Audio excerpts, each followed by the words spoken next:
Welcome back to the Sleepy Gamer channel. Today we are going to be taking a look at 150 of the most mysterious Pokemon facts out there. So sit back and enjoy the ride of this 1 hour-long Pokemon journey. And just before we begin, if you enjoy our content, please be sure to subscribe to the channel and like the video. Pokemon may be one of the coziest looking franchises of all time, but once you actually read the Pokédex, it stops feeling like a Saturday morning cartoon and starts sounding more like a gentle cosmic horror audiobook. Especially if you're lying in the dark, trying to fall asleep, and your brain suddenly remembers that the cute balloon Pokemon is canonically interested in child abduction. Because on the surface, this world is all bright colors, marketable mascots, and that relentlessly upbeat anime theme about friendship and dreams. You've got Pikachu plushies, picnic dates with your team, and professors who just keep handing 10-year-olds wild animals and saying, "Yeah, this is fine." But underneath that, the lore they quietly slipped into those tiny Pokédex entries is full of child-stealing balloons, dead humans, and actual gods that existed before the universe and can rewrite reality in their spare time. I want to talk about that version of Pokemon tonight, the one where Driftloon grabs the hands of small children and drags them away. But it usually fails because it's too weak.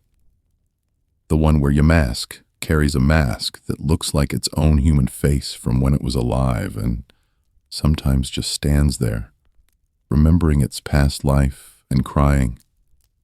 The one where somewhere out there, a boy with psychic powers went to bed and simply woke up as a Kadabra.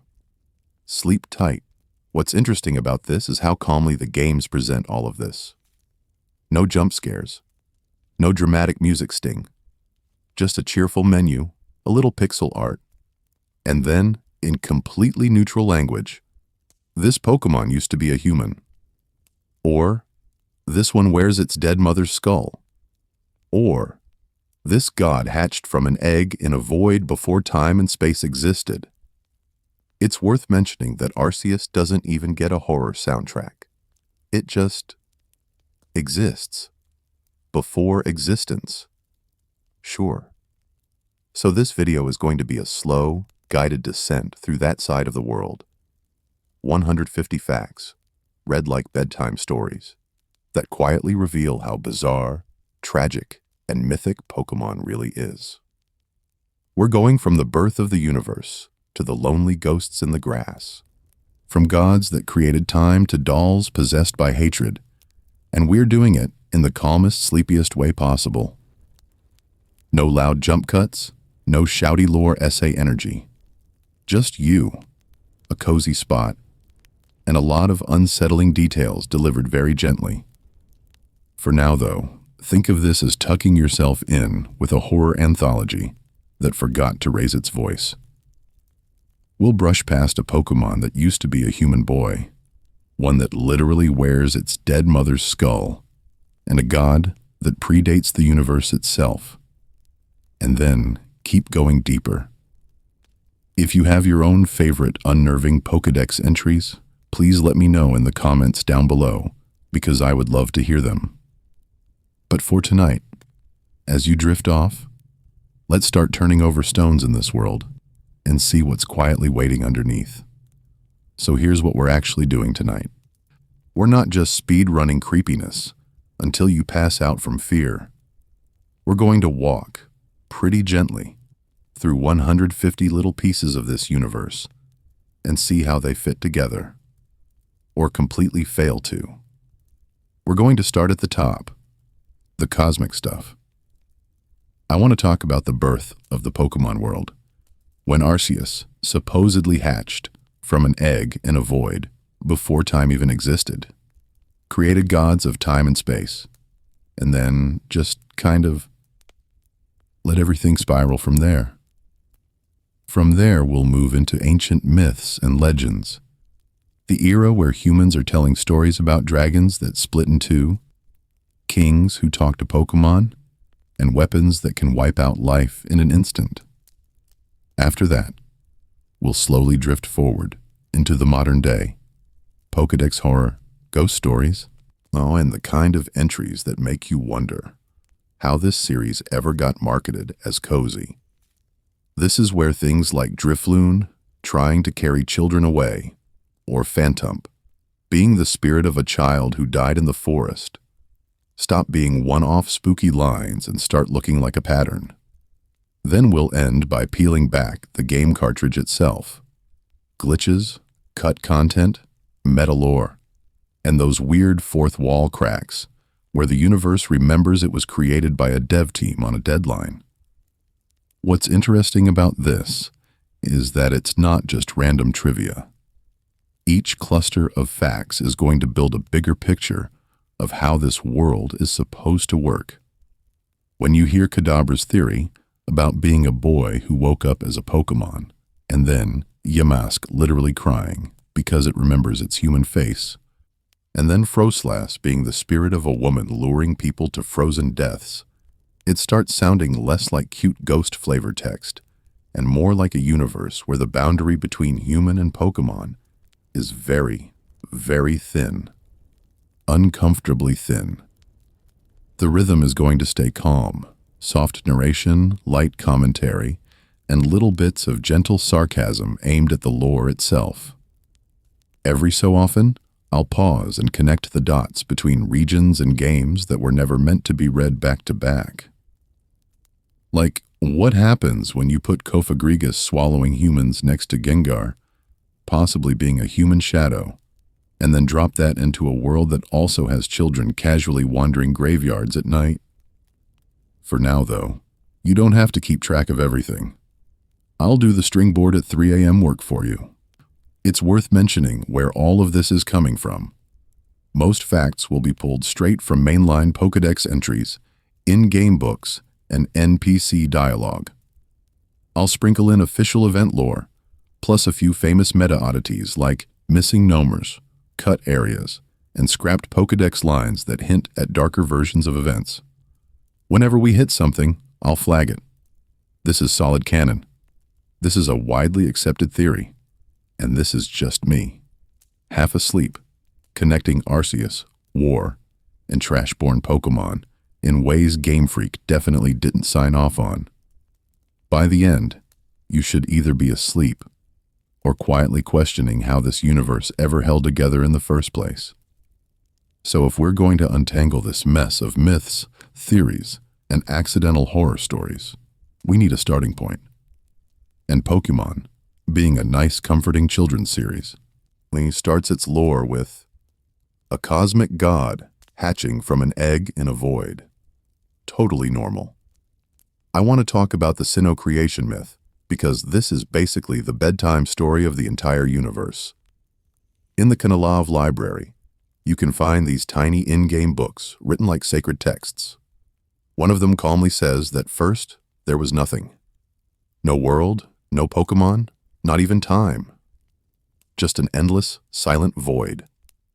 Then, in that nothingness, an egg appeared. From that egg, Arceus was born. The original one. The being that existed before existence was even a thing. From here, the lore ramps up fast. Arceus doesn't just float around admiring the darkness. It starts building reality. It's worth mentioning that Arceus is credited with creating the fundamental structure of the universe. It brings forth Dialga to govern time, so moments can actually pass. It creates Palkia to govern space, so there's somewhere for anything to exist at all. And then there's Giratina, associated with antimatter and distortion, who ends up banished to a warped realm for being too violent. So right away, this world's first family is literally time, space, and the angry thing your parents don't talk about. What's interesting about this is how quickly the story shifts from pure cosmic scale to something very personal. After setting up time and space, Arceus creates the Lake Trio, Uxie, Mesprit, and Azelf. Uxie is knowledge, Mesprit is emotion, and Azelf is willpower. These aren't just random legendaries. The myth says they gave humans and Pokémon the ability to think, to feel, and to decide. Basically, the entire inner life of every character in this universe is a gift from 3 little pixies sleeping in lakes. Have you ever looked at your team and thought, wow, my free will comes from a glowing being that lives in Sinnoh? In Diamond, Pearl, and Platinum, none of this is delivered like a neutral encyclopedia entry. The Kanalav books read like ancient scripture, vague, poetic, and a little unsettling, because the game never stops to tell you how true any of it is. Is this exactly how the universe was created? Or is it just the Sinnoh region's favorite religious story? The games never clarify, which means the entire timeline is built on something that might be in-universe mythology. And for now, though, the series just shrugs and moves on. A god hatched from an egg in nothingness, created time and space, lays delegated emotions to lake sprites, and then we cut to 10-year-old you being late to meet the professor. If you have your own theories about what actually came before that egg, please let me know in the comments down below, because I would love to hear them, as we move from cosmic gods into the Pokémon that shape the land and sea themselves. But before we let Gruden and Kyogre clock in for their shift, I want to talk about how the games themselves quietly turn time, space, and human emotions into something that feels patched in. Sinnoh is where the lore really starts reading like a cosmic changelog. The Kanalav library flat out tells you, in the beginning, there was only a churning turmoil of chaos. Then, the world was created, and Dialga and Palkia shaped it. Diamond's Pokédex says Dialga's birth caused time to start moving, and Pearl says Palkia's very existence creates spatial dimensions. Just existing as these Pokémon apparently makes the universe behave. No pressure. What's interesting about this is the wording. They don't always say, created the universe. They say Dialga made time flow, and Palkia created spatial dimensions. That sounds less like building reality from scratch, and more like someone installing physics after the fact. The Kanalav myths even imply the world was already there as a formless mess before they showed up. So what did Arceus actually make when it hatched from that egg in nothingness? The whole universe? Just the gods that then patched it? Something else entirely? And then there's Giratina, the problem child. New Platinum's Pokédex calls it banished for its violence, and says it lives in a world on the reverse side of ours, where common knowledge like gravity and perspective apparently just gave up. The Kanalav text describes it as watching the old world silently from this distortion world, like the beta branch of reality you're not supposed to log into. It's worth mentioning that if time and space are literally embodied by Dialga and Palkia, Giratina is basically the bug report. From there, the patch notes get weirdly personal. Another Kanalav story says Arceus created Uxie, Maysprit, and Azelf to give humans knowledge, emotion, and willpower. Uxie's entries say anyone who sees its eyes loses their memory. Mesprit is the being of emotion that, if it flies away, leaves people emotionless. Azelf is the being of willpower, said to give humans the determination to act. These aren't just cute lake sprites, they're hard-coding how your brain works. That means, in-universe, human traits like memory, feelings, and the will to do anything are not natural evolutions. They're gifts, or maybe patches, installed by cosmic beings. If Uxie can delete your knowledge by eye contact, that implies it also granted that knowledge in the first place. If Maysprit leaving makes you numb, then your ability to cry over your fainted Pokémon is literally a legendary's feature toggle. This world doesn't just feel created, It feels managed. For now, though, the games don't always act like this is a universal truth. Later regions barely mention Arceus, ignore the Lake Trio, or offer completely different origin stories. Unova talks about an original dragon instead. Kalos blames an ancient war and a giant flower cannon, and Galar pins its apocalypse on a space dragon battery.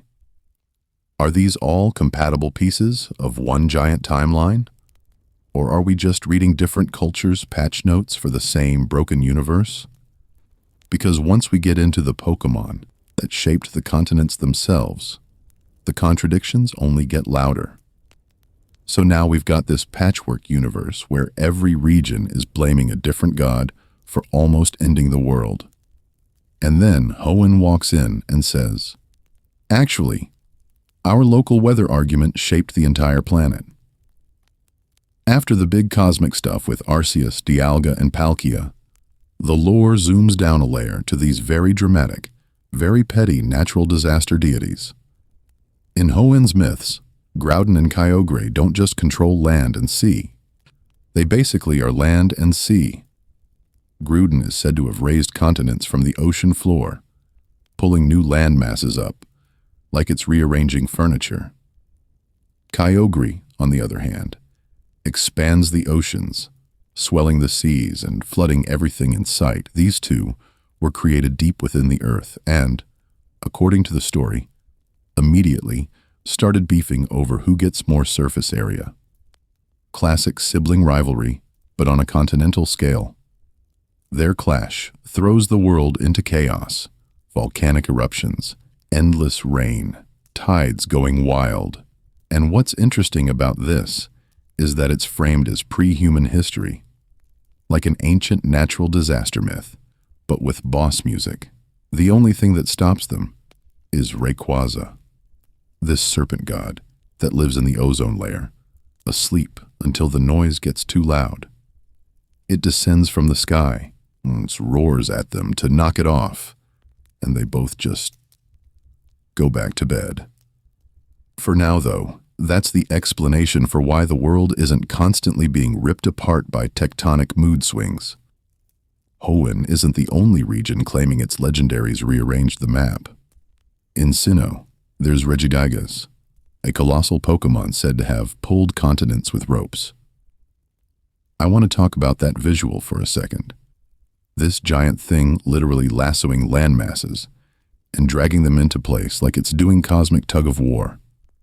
Around it, you've got the Regitrio, Regirock, Regis, and Registeel, later expanded into a quintet with Regieleki and Regidrago. Each one is tied to a different elemental or conceptual domain: stone, ice, metal, raw electricity, and draconic power. The theory in universe is that Regigigas created these golems as guardians. Then humanity got scared and sealed everything away in ruins and temples. It's worth mentioning that we mostly learn this from scattered NPC dialogue, old tablets, and weird braille puzzles. None of this is presented as a clean, official timeline. It's more like your archaeology speedrunning different religions. And that brings up a bigger question.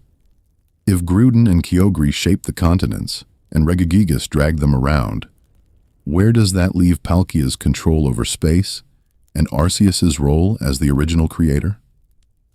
Are these local gods working under a cosmic manager? Or are we just seeing different cultures taking credit for the same geological events? The games never fully reconcile this. Instead, each region slaps its own theological patch on top of the same world and calls it a day. Please let me know in the comments down below if you have your own grand unified Pokémon creation theory. I would love to hear them. Because once we move from shaping the land to what humans start doing on that land, the lore gets way more personal and way darker. And speaking of things getting darker, we have to talk about the one piece of official lore that lies to your face constantly: the Pokédex. I want to talk about how the games themselves can't even agree on who actually shaped the world. In Ruby and Sapphire, Groudon's Pokédex says it raised lands and expanded continents, while Kyogre expanded the sea by covering the land with torrential rains and towering waves. Rayquaza is described as descending from the ozone layer to end their endless clash. These three are framed like primal forces that basically built the map. But then Sinnoh walks in like, actually, Arceus created the universe, Dialga, Palkia, time, space, everything, thanks. In Platinum, the Kenalav library stories, and Arceus's own entries talk about it hatching from an egg in a void before the world even existed. So which is it? Did Groudon and Kyogre create the land and sea? Or did Arceus already do all the heavy lifting and then just let them remodel?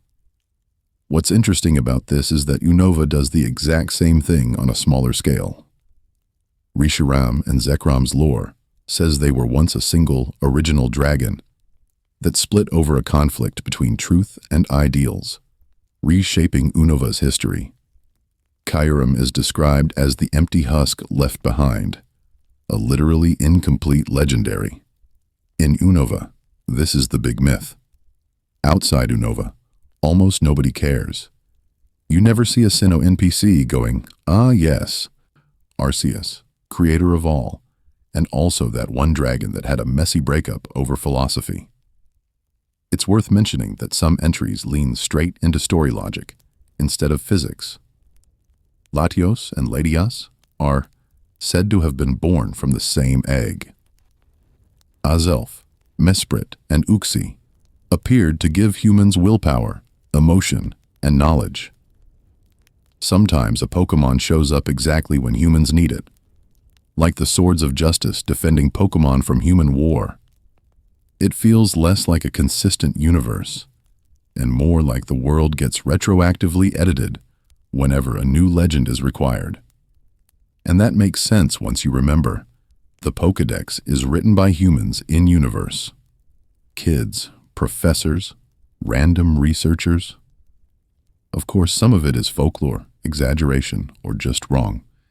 Do we really believe a 10-year-old personally verified that a certain Pokémon can swallow a car whole, or move continents, or be hotter than the sun? That's not science. That's a campfire story with a UI. For now, though, just sit with the implication. If the encyclopedia is this unreliable about gods and creation, what about the really disturbing stuff? When an entry says a ghost Pokémon used to be a dead child, or that a human woke up, transformed into a Kadabra, either the Pokédex is reporting something horrifyingly true, or someone in this world is deliberately writing nightmare propaganda for children. And the next batch of entries we're going to look at really push that question way too far. From here, we get into a section of Pokémon lore that's not just creepy, it's missing. Like, through the whole chapters of the history book are just torn out. And the games kind of hope you won't notice while you're busy catching a Bidoof. We have this insanely elaborate cosmic origin story. Arceus hatches from an egg in a void, creates time and space, gods are born, continents are moved. The universe is basically handcrafted. But then there's this hard cut. Suddenly there are towns, trainers, Pokemarts, and nobody ever sits you down and says, by the way, here's how humans first appeared in this world. For a series obsessed with the birth of everything, that silence is really loud. I want to talk about the few crumbs we do get, because they're wild. In the Kenalav library, there's that story about humans and Pokémon once eating at the same table, sharing the same food. Another text implies that at one point, humans and Pokémon were basically indistinguishable. Not just friends, not just neighbors, literally the same kind of being. If that's true, did Arceus create one species that later split? Or did humans and Pokémon slowly diverge over time, like some bizarre magical evolution experiment the universe forgot to document? It's worth mentioning that the same world, which gives you that hint, also refuses to talk clearly about its big historical traumas. Kalos casually drops that there was a massive war 3,000 years ago. A super weapon was fired, and countless Pokémon were wiped out. There's a giant flower cannon sitting in the middle of the region as a monument to war crimes. But outside of that, no detailed timelines, no real discussion of how close humans came to not existing at all. And then there's the ghost problem. Ghost Pokémon like Yamask, Phantump, and Froslass are described as dead humans or dead children. Kadabra might be a boy who woke up as a Pokémon. Gengar might be a human shadow. These entries sit in this bizarre gap between biology and spirituality that the canon never really wants to touch. Are these souls mutations? Is this reincarnation with extra steps? The games just drop a horror story in the Pokédex and walk away. What's interesting about this is that fans have basically had to write the missing chapters themselves. For now, though, the main theories cluster around three ideas: that humans and Pokémon were once a single species and can still fuse or transform, that there were past apocalypses and wars that reset the world multiple times, and that a lot of ghost and human-shaped Pokémon are literally reincarnated people.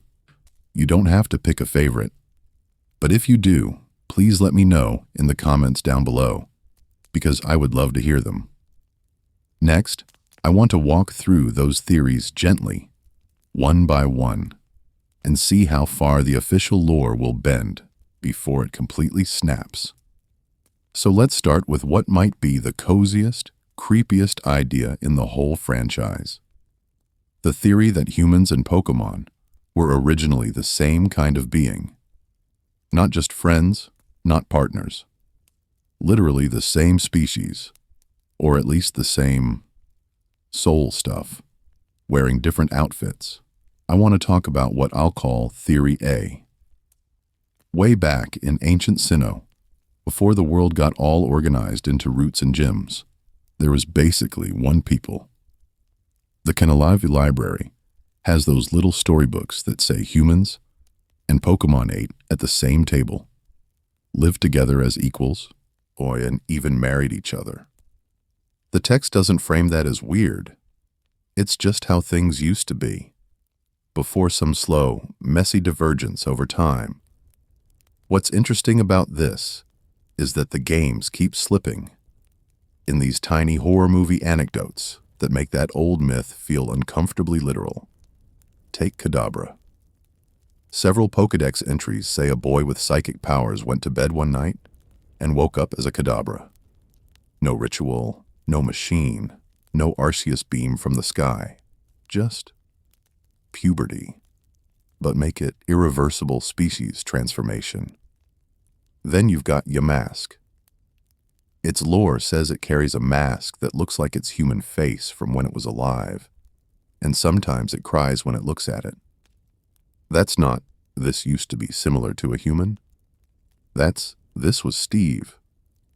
Same with Phantump, as described as the spirit of a child who got lost in the forest and died, now haunting a rotten tree stump. The line between child ghost and ghost-type Pokémon is basically just branding at that point.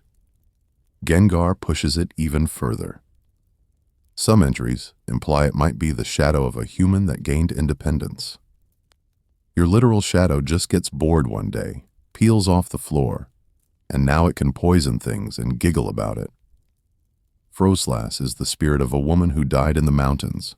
Banette is a discarded doll, possessed by hatred for its former owner. The world keeps taking human emotions and human deaths and quietly rebranding them as new Pokémon species. If you take Theory A seriously, you end up with a pretty wild picture of the universe. Maybe humans, ghost Pokémon, and even some psychic or fairy types are just different forms of the same underlying consciousness, changing shape the way other Pokémon change forms with items or weather. Being human might just be one temporary configuration in a very long, very weird cycle of rebirth. But it's worth mentioning that this is where the theory starts to wobble. If humans and Pokémon are fundamentally the same, why can we only clearly trace a handful of ghosts back to human origins? Why does Yamask remember its face? But Drifloon, which literally grabs children and tries to carry them away, isn't described as a dead kid itself. Why do most species have zero human connection in their lore at all and seem to have been created from magma, trash, magnets, or just keys? For now, though, keep that discomfort in mind, because the next theory tries to solve that problem by making everything way, way darker than the games are willing to say out loud. So if the fusion idea makes the Pokémon world feel quietly wrong, the next one grabs that feeling and drops a nuke on it. I want to talk about what a lot of people call the war theory, which basically says, this universe is shaped less by friendship and more by weapons of mass destruction. The cleanest canon anchor for this is in Colossus, with Azed and the ultimate weapon. Long before the games, there was a massive war between humans using Pokémon as soldiers. Aziz's beloved Floette fought in that conflict and died, and that single death breaks him so badly that he builds a machine to pull it back from the brink. What's interesting about this is that the machine doesn't just revive Floette, it drags in the life energy of countless other Pokémon, basically sacrificing the many to resurrect the one. Aziz realizes what he's done, loses it, and then does something even worse. He converts that same device into a superweapon, fires it, and instantly ends the war by annihilating huge numbers of Pokémon on both sides. The ground cracks, flowers erupt, and the sky lights up with this impossible beam of power. According to one theory, that blast even created megastones and changed how evolution can work, like the birth of a new kind of energy in the universe that still echoes in Kalas's strange stones and ruins. From there, fans zoom out and go, okay, if a single grieving king could do that once, what else has happened off-screen? It's worth mentioning that way back in Genesis 1, Lieutenant. Surge casually says he used electric-type Pokémon in a war. That's it. No follow-up, no explanation, just, yeah, I fought in a war. Anyway, here's my Raichu. Combine that with the weird lack of adult men in early Kanto, tons of kids, old folks, gym leaders, but very few middle-aged guys. And people start connecting dots. The games never confirm. Suddenly, all those empty routes, abandoned buildings, and ghost Pokémon feel like Fallout. Lavender Tower, full of restless spirits. Yamask crying into a mask that looks like its human face. Phantump as the spirit of a child who died in the woods. In a war-shaped world, these don't read as random horror stories. They read like side effects. But then the theory hits the timeline wall. Aziz's war is explicitly thousands of years ago. Lieutenant Surge is talking about something recent. The regions don't act like they all share a single global trauma, and later games barely reference this supposedly world-defining event at all. Did every region have its own separate conflict? Did people just forget the giant flower laser? So we end up with two big explanations: fusion and war. Each one solves certain mysteries, and then immediately breaks something else in the lore. At a certain point, it starts to feel like the history books in this universe are lying to us, and the ghost stories are the only things telling the truth. And if that's the case, what actually happens when a Pokémon, or a trainer, dies here? For now, though, just keep that question in the back of your mind as we drift deeper into the afterlife side of this world's history. If you've got your own warhead cannons, please let me know in the comments down below. I would love to hear them. So if the ghost stories are the only things telling the truth, what does that mean for all the gods running around?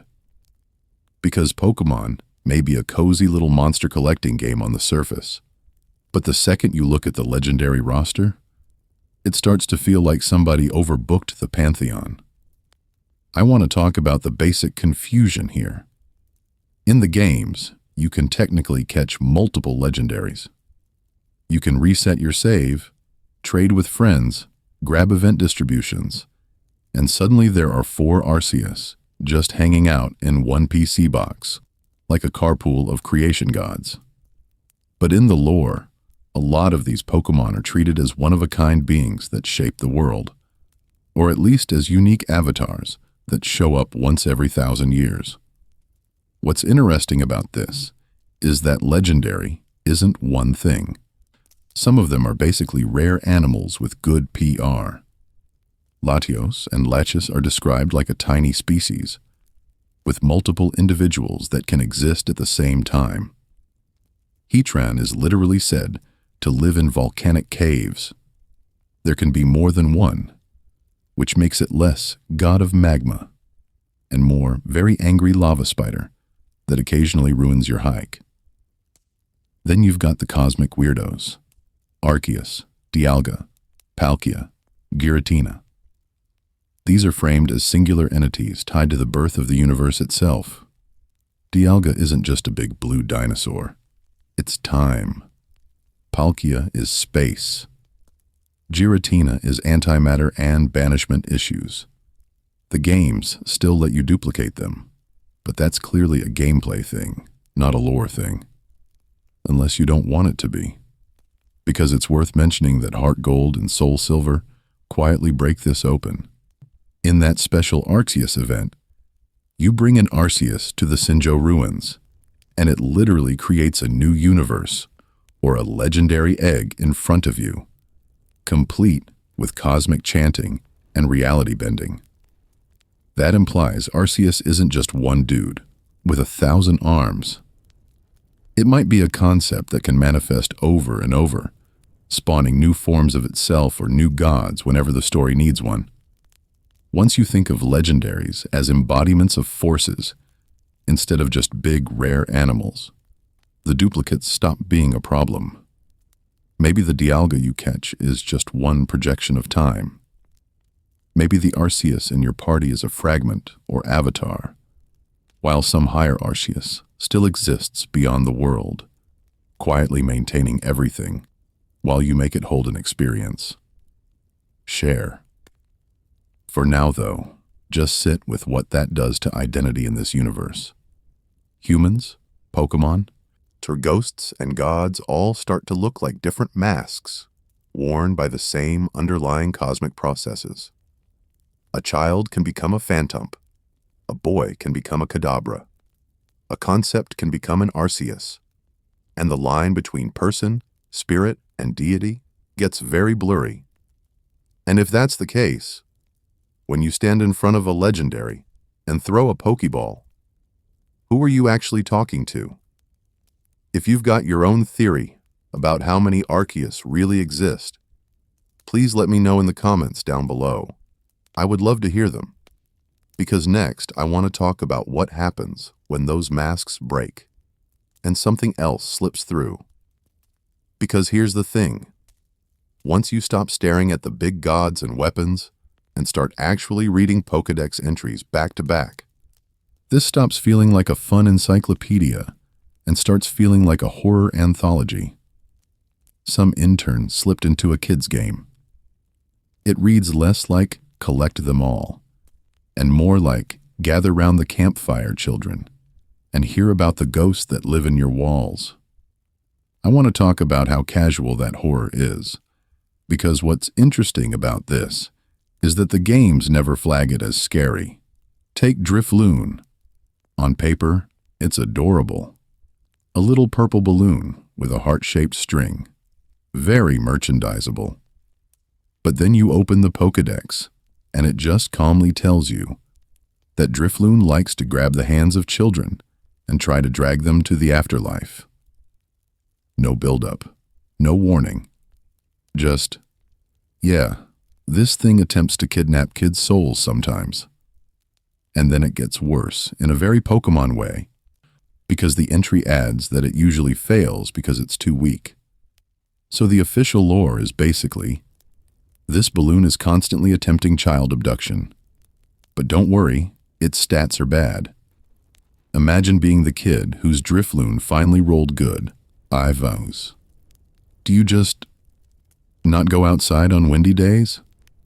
Then there's your mask, which quietly might be the darkest thing in the entire universe. Yamask is a ghost type that carries a mask. Cute idea, right? Except the mask is explicitly said to be the face it had when it was human. Past tense. The Pokédex flat out says that sometimes Yamask looks at the mask and cries, because it remembers its previous life. That is not animal behavior. That is a fully conscious person, post-death, trapped as a Pokémon, experiencing grief. It's worth mentioning that this isn't framed as some rare curse or special case. It's just a species.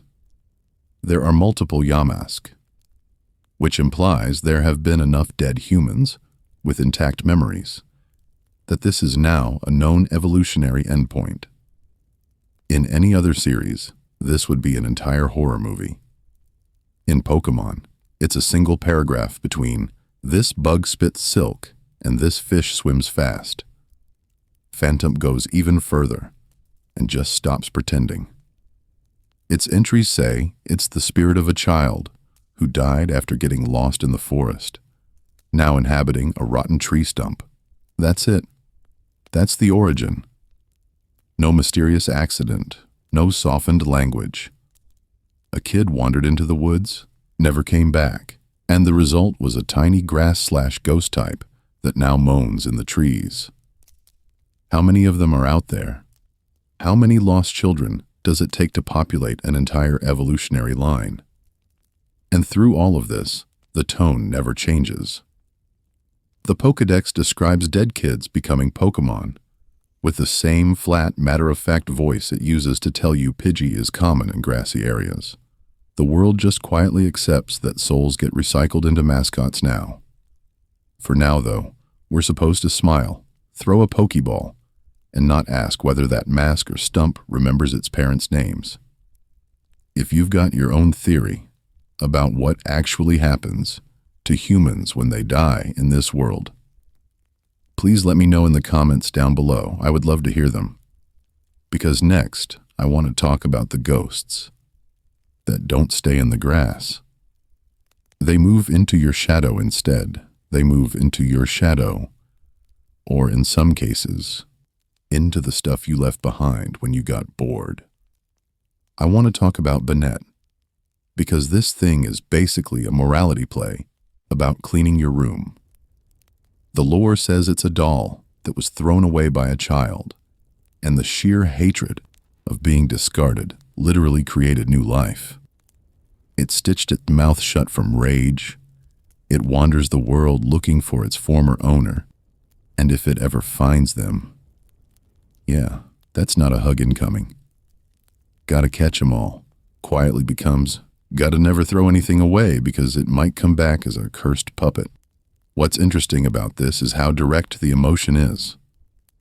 Banette isn't some vague ghost. It's weaponized resentment. In a universe where Arceus supposedly created time and space, we also have a trash doll whose entire existence is just one long, bitter grudge. And the Pokédex doesn't soften it. It doesn't say it wants closure. It basically says it wants revenge. Sweet dreams. Then you have Kofagrigus, which doesn't even pretend it's for kids. This golden coffin Pokémon waits in ancient ruins, swallows humans whole, and turns their bodies into mummies. That's not subtext. That's just a curse. Its design is straight out of an Egyptian tomb wall, with those stretchy shadow arms, and the lore straight up warns you not to get too close or covet its gold. In another series, this would be the big bad of a horror episode. Here, you can put it on your battle subway team. Froslass goes in a different direction, but somehow feels even colder. The Pokédex describes it as the spirit of a woman who died in the mountains, now luring men to their frozen deaths. That's not inspired by a yokai story. That is a yokai story. I just dropped into Sinnoh's icy roots. It wears a kimono-like body.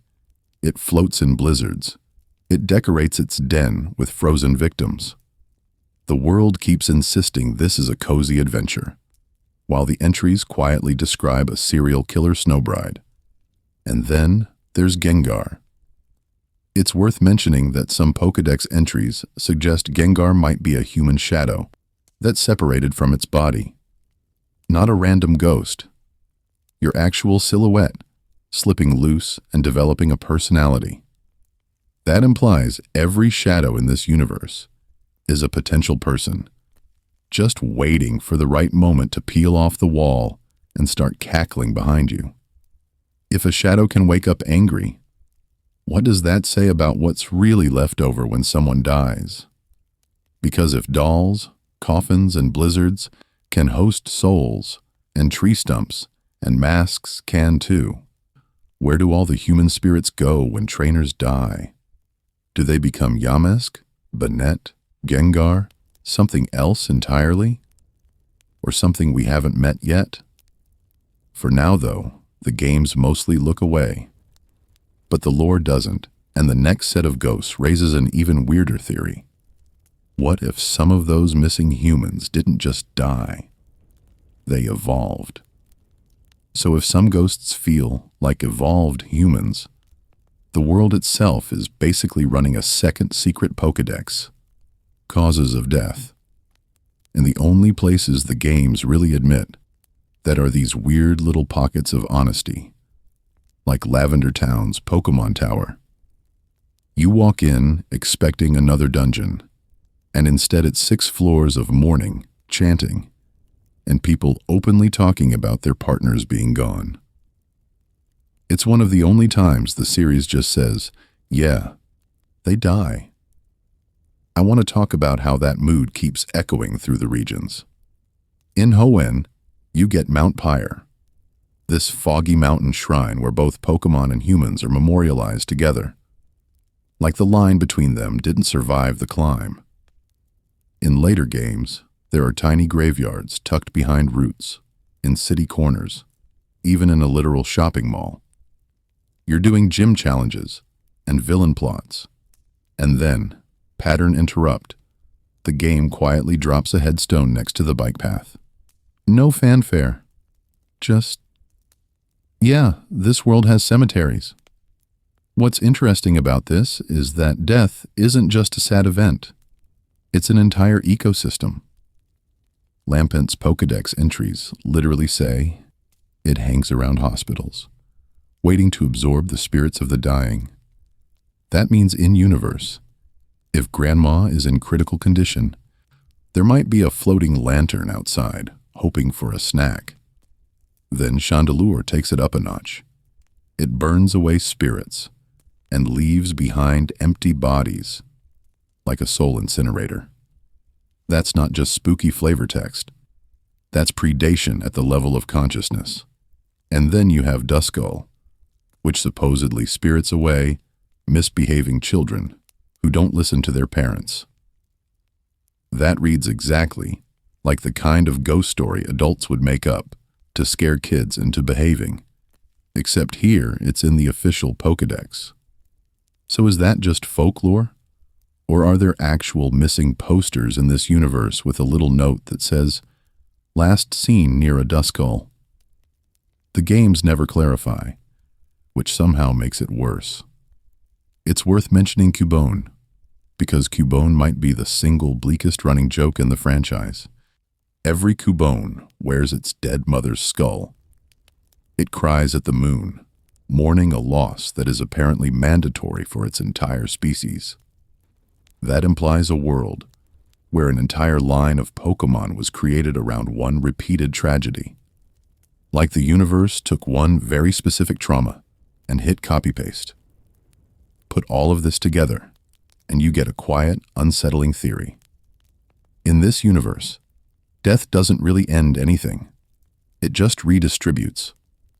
Spirits become ghosts, or haunted forests, or cursed dolls, or maybe even totally new Pokémon species over time. Some humans might become Yamask, some might fuel Lampent, some might just linger around Mount, Pyre forever.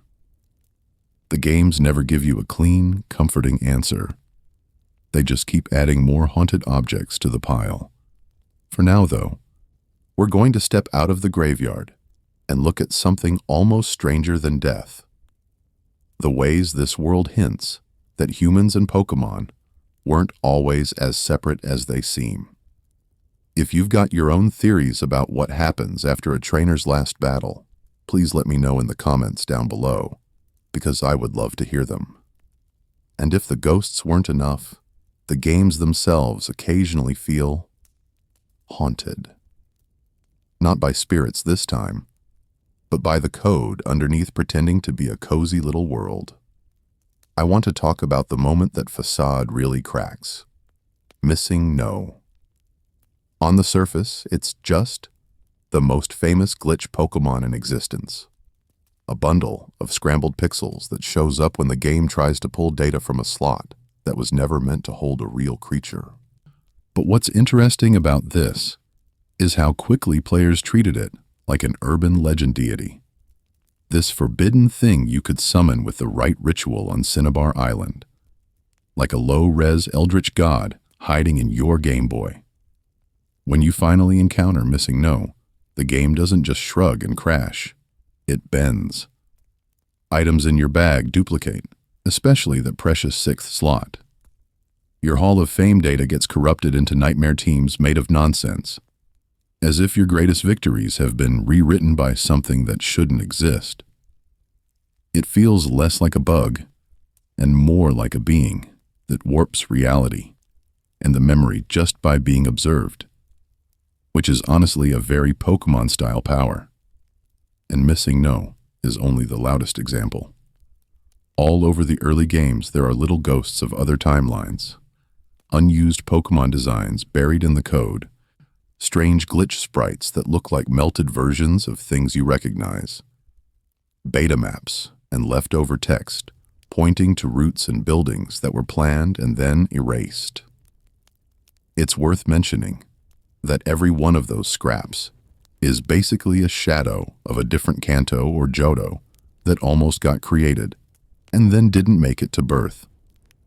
In a series where Arceus supposedly shaped the universe and Unone write reality with floating letters, that starts to sound a little too on the nose. You have these alphabet Pokémon that literally rearrange symbols to change the world, and behind them, you have developers rearranging numbers and symbols to patch out glitches and hide cut content. At some point, you have to ask, are we sure the unknown aren't just the in-universe way of admitting everything is built from data-like building blocks? Glitches are basically the seams. They're the closest we ever get to seeing the code of the Pokémon universe. Those brief flickers where the illusion of a stable world breaks and you glimpse the scaffolding. A tile you can walk through that you shouldn't, a trainer who talks in corrupted text, a map that loads wrong and strands you in a black void. The games keep trying to say, don't look directly at that, and of course, we immediately stare.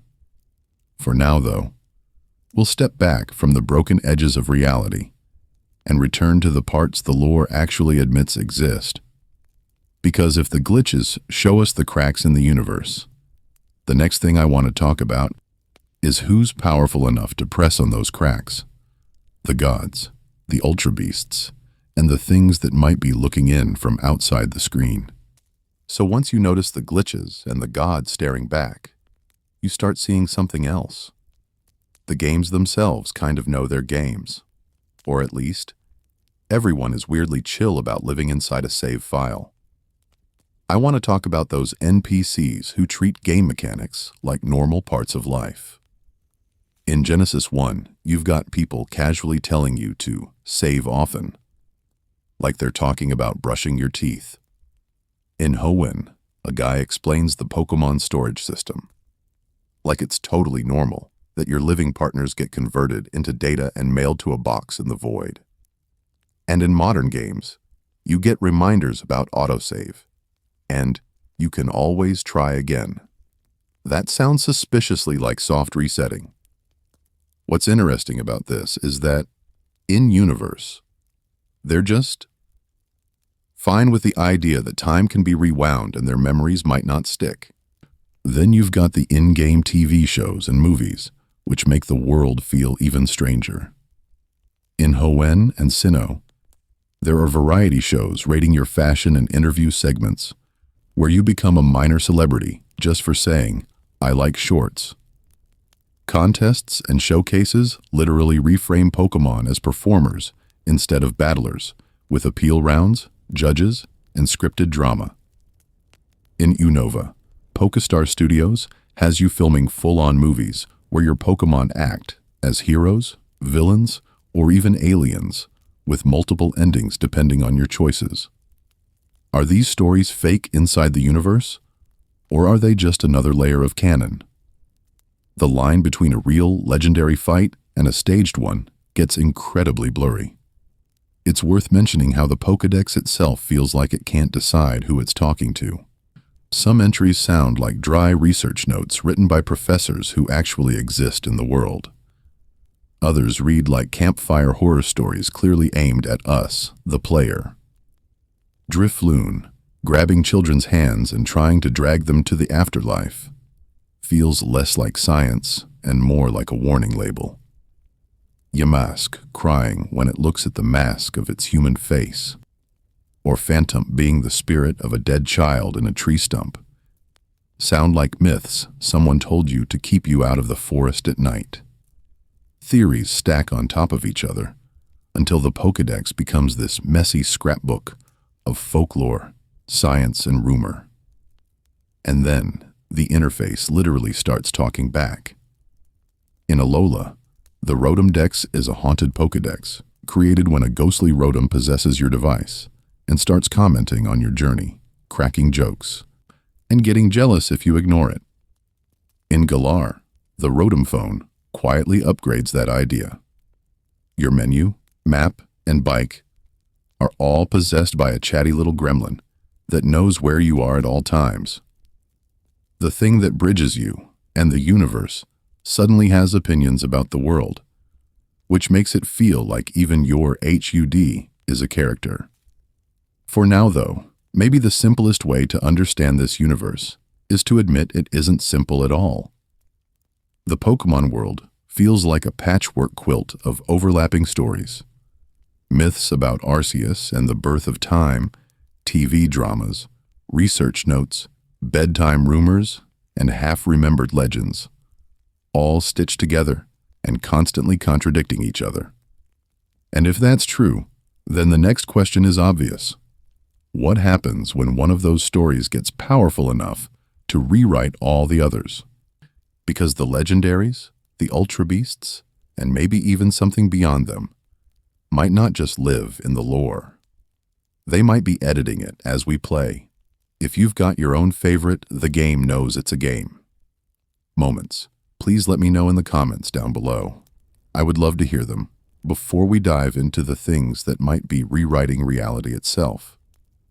So at this point, we've gone from Arceus's egg, floating in a featureless void, to dragons that literally created oceans and continents, to kids turning into ghosts, to glitches that might be eating the code of the universe. And it all still shows up under the same bright, friendly Pokémon logo at the start screen. That contrast alone is kind of wild. I want to talk about that feeling for a second, because what's interesting about this is how strangely cozy it all ends up being. On paper, this world should be terrifying. You've got Drifloon trying to drag children to the afterlife, Phantom being the spirit of a lost child in a stump, and Yamask quietly crying into a mask of its old human face. That is not exactly Saturday morning cartoon material. And yet, we meet these things in chibi sprites and pastel art, and somehow our brain files it under, oh, neat. Pokémon may be one of the most beloved franchises of all time, but it's also a series that accidentally created the perfect cozy nightmare. It's safe enough that you can relax with it.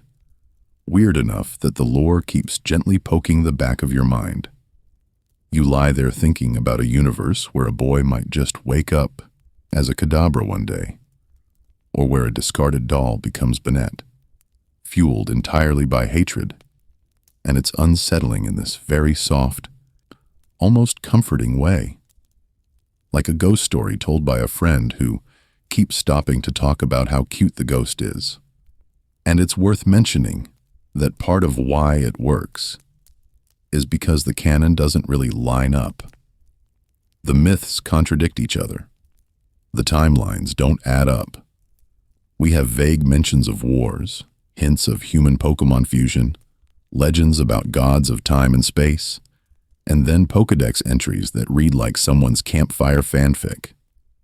None of it fully explains what actually exists, or when any of this happened. There's just enough empty space for your brain to wander as you drift off. Pattern interrupt here. You do not have to solve this. This is not a test. There's no final exam where Arceus shows up and asks you to explain how Giratina, Necrozma, and Ultra Beasts all fit into one clean creation theory. For now, though, you can just let the images float by. Regigigas dragging continents like furniture, Kofagrigus quietly turning grave robbers into mummies, Froslas luring travelers into the snow, Gengar maybe being someone's shadow that never went away. Think of these as bedtime stories from the world next door to ours. Close enough to feel familiar, far enough that you're never really in danger. You can pick one detail, like the birth of the universe in a single egg, or a child lost in a forest becoming a tree ghost, and just let it loop in your head until it blurs into static. And we're not done yet. There are still a few more angles, especially how the community has taken this messy, contradictory lore and run absolutely wild with it. If you've got your own favorite "this is way darker than it looks" stories, please let me know in the comments down below. I would love to hear them as we head into the last stretch that might finally nudge you over into sleep. So here's where it gets kind of beautiful and kind of broken at the same time.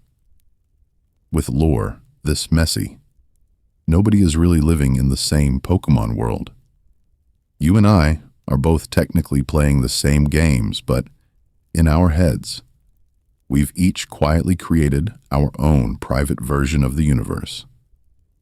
I want to talk about the sleepy little multiverse in your brain for a second, because once Arceus has maybe hatched from an egg, maybe not, maybe created time, space, and emotions, and then the Pokédex starts telling you that children get turned into trees and dolls come back from the trash for revenge. At some point, you start filling in the gaps yourself. You decide which parts are real and which parts are campfire stories. The in-game professors are just repeating. For now, though, imagine your own canon like a soft overlay on top of the official one. In mine, some ghost Pokémon are absolutely former trainers who slipped through the cracks of history. Yamask carrying a human face mask, Kadabra being a kid who woke up one day as a Pokémon, Gengar possibly being someone's literal shadow, abandoned by its owner. In my head, those aren't random one-off horror lines. They're hints that the boundary between human and Pokémon souls is way thinner than the games want to admit. Another little headcanon I love is that a lot of the so-called one-of-a-kind legendaries are actually regional avatars. So there isn't just one Lugia. There's the Lugia of Johto's seas, and maybe another one sleeping under some forgotten region's stormy coast. Same with things like the Lake Trio, or even Rayquaza. It's worth mentioning that this quietly solves why you can catch a supposedly unique cosmic dragon, and then your friend also has one, like it was on sale, at the Celadon department store. And then there's Missing No. Officially, it's a glitch. Unofficially, I love the theory that it's a guardian of forgotten timelines. All the scrapped roots and erased save files and dead universes where the player turned the power off at the wrong time. That corrupted sprite feels like the game itself, remembering every path that almost existed but didn't quite make it into canon. If you have your own favorite unsettling Pokédex entries, ghost stories, or personal theories, please let me know in the comments down below. I would love to hear them. Not as a debate, not as who's right, but as this weird little campfire where we all hold up our versions of the story and go, okay, in my timeline, here's what really happened. How do you explain Drifloon grabbing kids' hands or Phantump being a lost child in a stump and still feel okay sending 10-year-olds out to camp in the woods? What's interesting about this mix of cozy adventure and quiet horror is that it might be exactly why the series sticks in our heads. The games never fully answer what happens when a trainer dies, or where spirits go, or how many wars really happened. So your brain keeps working on it, even as you fall asleep. So, as you drift off, treat every unanswered question like a blank page. Let your mind keep rewriting the roots, reshaping the gods, and deciding which ghosts used to be people you met along the way. In your own late-night canon, every Pokeball you never opened, every door you never checked, can still exist somewhere, in some soft, infinite Poke-multiverse only you ever get to see. And that's kind of the secret of this whole thing. On the surface, this is a bright, friendly world, where friendship and badges and cute little guys carry you from town to town. But underneath, the lore is this stitched-together blanket of myths, horror stories, and weird cosmic questions. And somehow it still feels cozy. It's a universe where a god hatched from an egg in a void. Ghosts remember being human, and glitches in the code can feel as real as any route on the map. I want to talk about how strange that balance is, because what's interesting about this series is that it lets all of that exist at the same time. You've got Drifloon, just a balloon that casually tries to grab children and float them away. You've got Yamask, quietly mourning its own human life, while it carries its old face around like a mirror. It's scared to look into.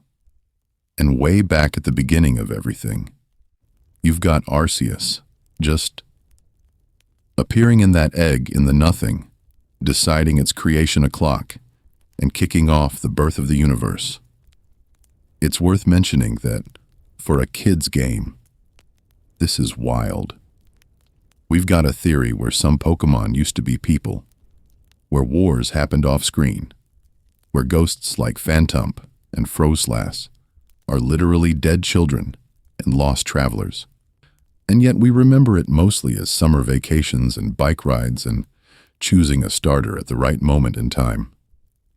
That contrast is what makes it so much fun to dig into, even in a quiet, sleepy way like this. By now, whether you're still awake, or you're in that half-dream state where my voice is just background noise, your brain is probably full of strange, little Pokémon ghosts, gods, and glitches.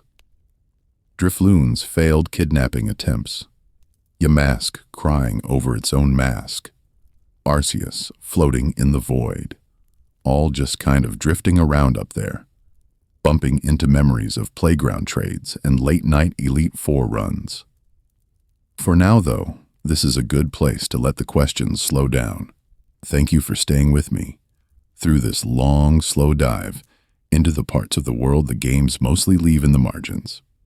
If you've got your own favorite creepy entry or bizarre theory, please let me know in the comments down below. I would love to hear them when you wake up. If you want more of these deep dive rambles to fall asleep to, you can subscribe or queue up another video and let it autoplay while you drift. No pressure. This can just be where tonight's journey ends. So picture your team resting in their Pokeballs at a Pokemon Center. Soft light humming, the sky outside clear and starry. Somewhere far above, the gods of space and time keep watch. Somewhere in the corners, ghosts wander, glitches flicker, and forgotten myths quietly breathe. And if the lore of this universe can hide all of that in plain sight, just imagine what else might still be waiting, right past the edge of the screen.